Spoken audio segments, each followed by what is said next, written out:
नमस्कार विद्यार्थी मित्रांनो, वेद अकॅडमी मध्ये तुमचं स्वागत आहे. हा व्हिडिओ मी बनवत आहे येत्या एनसीएम एक्झाम मध्ये इंजिनिअरिंग मॅथमेटिक्स 2 हा सब्जेक्ट देणाऱ्या सर्व विद्यार्थ्यांसाठी. एसपीपीयू मध्ये आता काही चेंजेस घडत आहेत. ओके, एस्पेशली 2024 पॅटर्न या स्टुडंटसाठी. सो या व्हिडिओमध्ये मी काय काय बघणार आहे, तर 2019 पॅटर्न बॅकलॉग, 2024 पॅटर्न बॅकलॉग आणि 2024 पॅटर्न रेग्युलर या सर्व मुलांना काय कसं एक्झाम फेस करायचे आहे, कोणते कोणते बेअर मिनिमम क्वेश्चन्स करून, बेअर मिनिमम टॉपिक्स करून तुम्ही पास होऊ शकतात, कोणते टॉपिक्स केल्याने तुम्ही स्कोर करू शकतात, हे सगळे या व्हिडिओमध्ये आपण बघणार आहोत. सो सगळ्यात पहिले बेसिक आपण पॅटर्न बघून घेऊया की काय पॅटर्न असणार आहे यावेळेसचा. 2019 पॅटर्नचा बॅकलॉगचा जो पॅटर्न बघाल तर तो पॅटर्न सेम आहे, काही याच्यात चेंजेस झाले नाहीयेत. 70 मार्काचा पेपर असणार आहे ऍज युजल. 10 मार्काचे एमसीक्यूज असतात. 4 युनिट वरती 15 15 15 15 मार्काचे 60 मार्काचे टोटल उरलेले क्वेश्चन्स असणार आहेत या फॉर्मॅटमध्ये. Question 1 MCQ, question 2 A B C और question 3 A B C. So 2019 pattern वाल्या स्टुडंट्सने एक सिंपल काम करायचंय, गेले 2 किंवा 3 PYQ चे क्वेश्चन पेपर सॉल्व्ह करा. त्याच्याने तुम्हाला आयडिया येईल की कोणता टॉपिक कुठे येतो. हे कन्फर्म असते, कधी बदलत नाही. फॉर एक्झाम्पल मी इथेच जर अनालाइज करायला गेलो तर क्वेश्चन 2 चा ए हा 100% रिडक्शन फॉर्म्युलाचा क्वेश्चन असणार आहे. क्वेश्चन 3 ए सुद्धा 100% रिडक्शन फॉर्म्युलाचा क्वेश्चन असणार आहे. इथे जर का बीटा आलं तर इथे DUIS येणार आणि इथे जर का गॅमा आलं तर इथे येणार एरर फंक्शन. सो या ज्या जोड्या आहेत त्या फिक्स आहेत. तुम्हाला अभ्यास करताना फक्त गेल्या 2 किंवा 3 PYQ क्वेश्चन पेपर्स घ्यायचे, अनालाइज करायचे आणि फक्त हवा तो टॉपिक करून जायचा. फॉर एक्झाम्पल गॅमा केलं तर बीटा करू नका, बीटा केलं तर गॅमा करू नका. गॅमा सोबत एरर येते तर एरर करा, DUIS करू नका.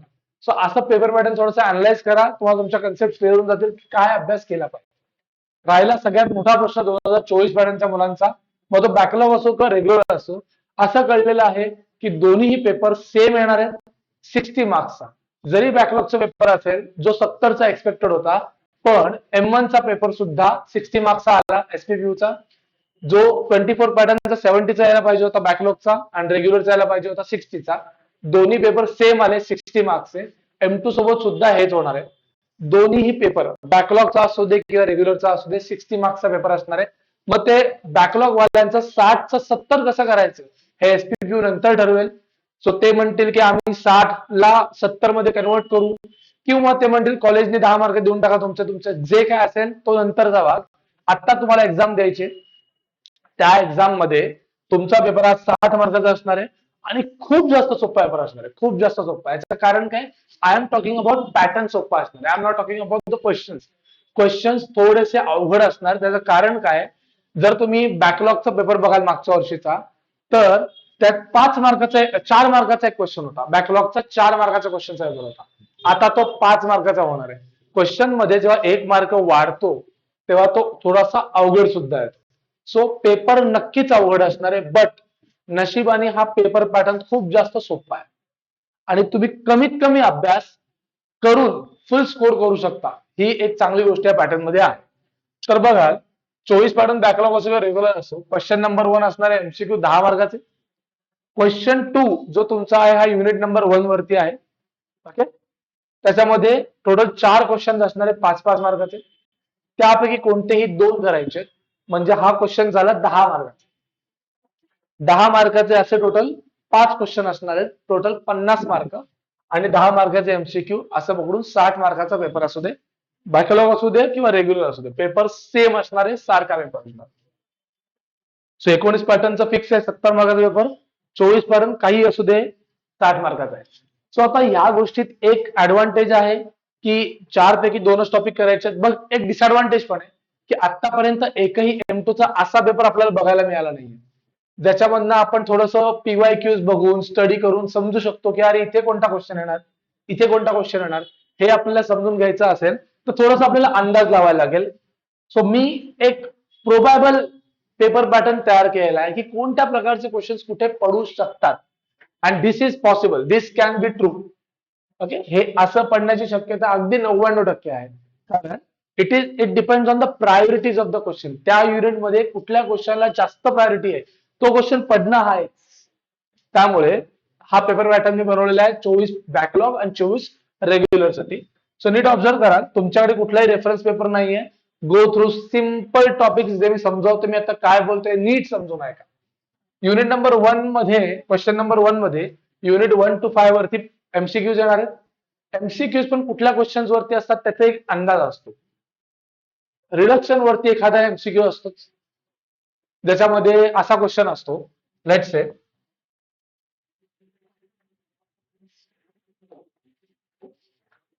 एखादा असा क्वेश्चन असतो की if the limits are 0 to π/2 sin raised to 6 theta, याचा आन्सर काय असेल?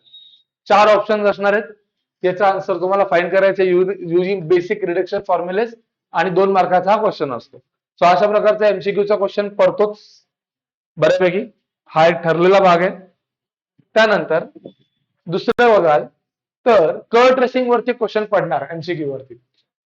कार्टेशियन कर्व्स असू दे, पोलार कर्व्स असू दे, रोज कर्व्स असू देत, त्या कर्व्सच्या ज्या स्टेप्स आहेत, basically symmetry, tangent, intersection with origin, intersection with x axis, intersection with Y axis, अशा प्रकारच्या क्वेश्चन वरती कर्व ट्रेसिंगचे भरपूर सारे एमसीक्यू तुम्हाला बघायला मिळतील गेल्या 19 पॅटर्न किंवा 24 पॅटर्नच्या पीवायक्यूज मध्ये. सॉलिड जिओमेट्री वरती क्वेश्चन येतो, मोस्ट ऑफ द टाइम तो येतो स्पिअर वरती. स्पिअरचा सेंटर काढा, स्पिअरचा रेडियस काढा and so on. Double integration वरती एक बेसिक क्वेश्चन येतो, डबल इंटिग्रेशन आहे, लिमिट्स दिलेले असतात, आन्सर काय येईल असा एक क्वेश्चन असतो.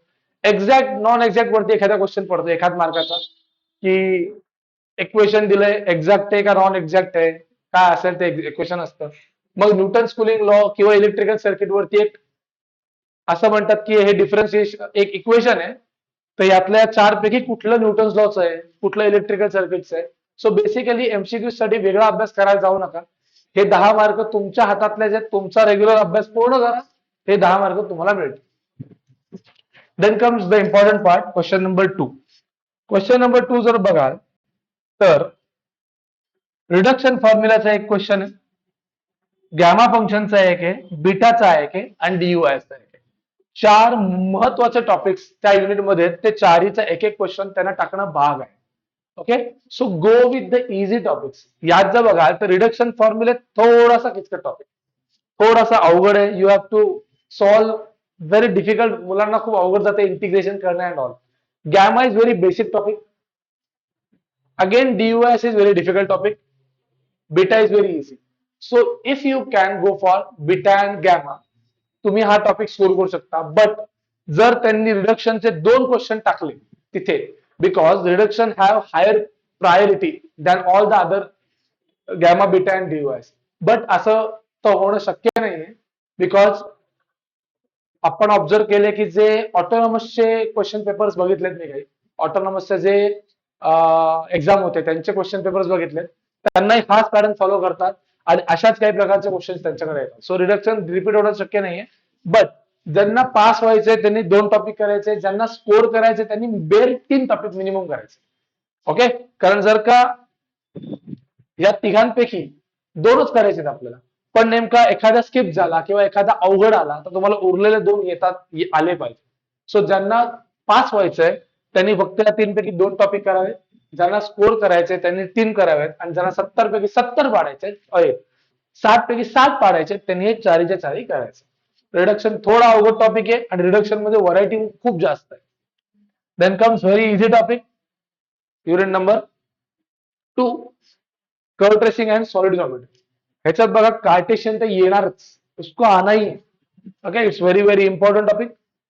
अँड स्पियर, उसको तो आना ही. ही जे 2 लोक आहेत ना, ही त्यांचे मेन स्तंभ आहेत त्या युनिटचे. ते नाही तर तो युनिट नाही, असे ते युनिट्स आहेत. सो कार्टेशियन आणि स्पियर यांना यायचंच आहे. रोज किंवा पोलार यापैकी कोणतरी येऊ शकतं. आता रोज येईल का पोलार येईल, कांटसे, ते सांगू शकत नाही आपण. खरं तर रोज आला पाहिजे. ओके, बिकॉज कधी कधी पेपर पॅटर्न असा बनवला जातो की मुलांना पास व्हायला मदत व्हावी. सो रोज येणं एक्सपेक्टेड आहे, पण मागच्या वेळेला 1-2 पेपर बघितले, कधी कधी अवघड येऊन जातात, रोज येतच नाही, पोलार येतं. पण ठीक आहे, आपण तयारी करायची कार्टेशियन आणि स्पिअरची. मग रोज, पोलार, कोन, सिलेंडर यापैकी तुम्हाला जे टॉपिक सोपे वाटतात ते करा. तुमच्या हिशोबाने. Then comes multiple integrals. Multiple integrals मध्ये बघाल तर double integration and area are the same topics. Double integration and area आणि राहिला हा विषय युनिट नंबर 2 चा.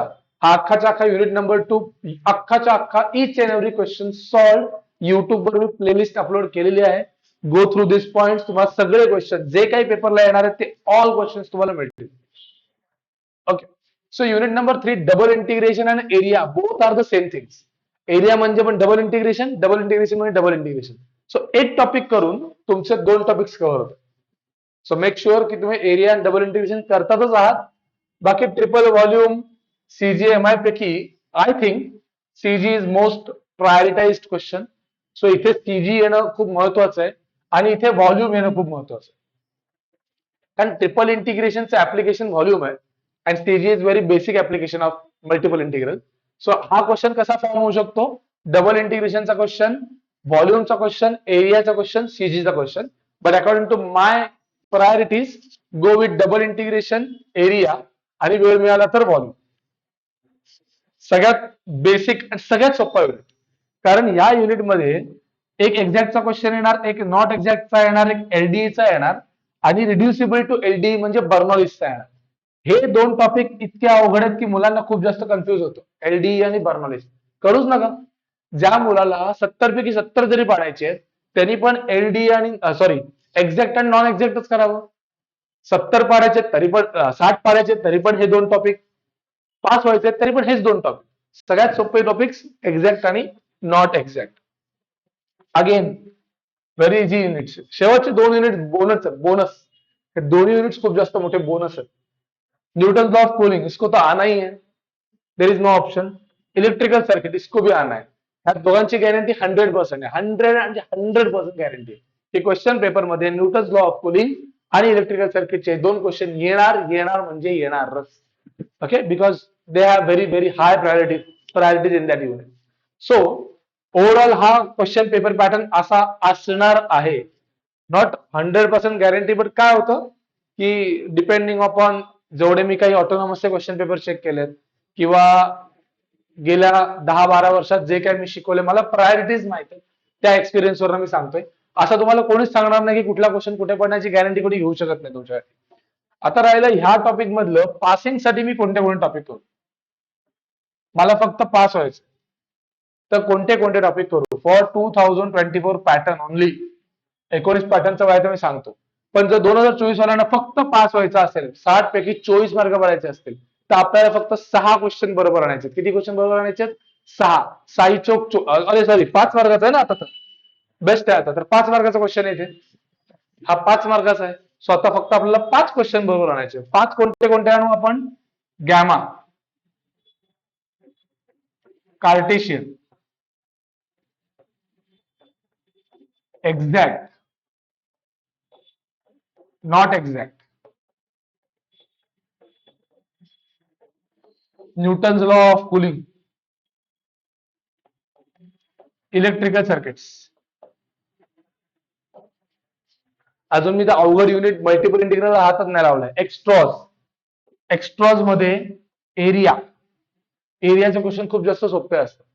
त्याच्या पुढचा एक्स्ट्रॉ बीटा, त्याच्या पुढचा एक्स्ट्रॉ स्पियर. सो आपल्याकडे एवढी व्हरायटी आहे. 1 2 3 4 5 6 7 8 9 टॉपिक्स केले की 9 5 45. 45 चा अटेम्प्ट मिळेल आउट ऑफ 60. 60 पैकी 50 पैकी 60 पण नाही. अरे 10 मार्काचे एमसीक्यू आपल्याकडे. 50 पैकी 45 चा अटेम्प्ट मिळतोय फक्त 9 टॉपिक करून. चला एखाद 2 चुकले तरी पण 35-30 चा अटेम्प्ट मी 24 तर कुठे पडतो. So go for this priority. मी नुसती रॅन्डमने सांगितले, अशा प्रायोरिटीने अभ्यास करा. Start with gamma, then go with Cartesian, exact. उलट करू नका. अशी प्रायोरिटी खाली गेली पाहिजे, एवढं लक्षात ठेवा. अँड 19 पॅटर्न वाले त्यांचं तर फिक्सच आहे. हात लावायचा दुसऱ्या क्वेश्चनला. गॅमाला करायचं, एरर करायचं, कार्टेशियन करायचं, रोज करायचं, स्पियर करायचं, कोण करायचं, एरिया करायचं, डबल इंटिग्रेशन करायचं. So you can also up to 8 question for 5 marks. म्हणजे 8 40 मार्कांचा हा अटेम्प्ट आहे. 10 मार्क जाऊ देत तरी पण 28 हातात राहतात. अजून एमसीक्यू पकडले नाही. एमसीक्यू पकडले तर जास्तच अटेम्प्ट. इथे सुद्धा यातले फक्त 4 जरी केलेत, 4 तरी तुमचे 20 मार्क होत आहेत. आणि 10 मार्काचे एमसीक्यू मधले 4 मार्क जरी पडले तरी तुम्ही पास होता. सो आता ह्याच्या पुढे M2 पास होणे अवघड नाही. पण मेक शुअर की जर तुम्ही गॅमा हा टॉपिक अभ्यासाला लागलाय तर गॅमाचा अवेलेबल असणारा प्रत्येक क्वेश्चन तुम्ही तुमच्या हाताने सॉल्व्ह करा. ओके, हवेत गोळ्या नका मारू की हा हा होऊन जाईल, नाही होत. पेपर आल्यावर होत नाही, पेपर बघितल्यावर आपल्याला सुचत नाही. मेक शुअर की एक टॉपिक घेतला की त्या टॉपिकला फाडून खायचं. सगळे क्वेश्चन आपले त्यातले झाले पाहिजे. सो 24 पॅटर्न वाल्यांना पास होण्याला आता काही भीतीच नाही. पासिंगचं बघूच नका. Go for the scoring, go for the big score. Okay, I hope तुम्हाला या व्हिडिओनी काहीतरी नक्कीच फायदा होईल. काही लागलं तर नक्की मला कमेंट करा, मी तुम्हाला रिप्लाय देईन. आणि तुम्हाला ऑल द बेस्ट.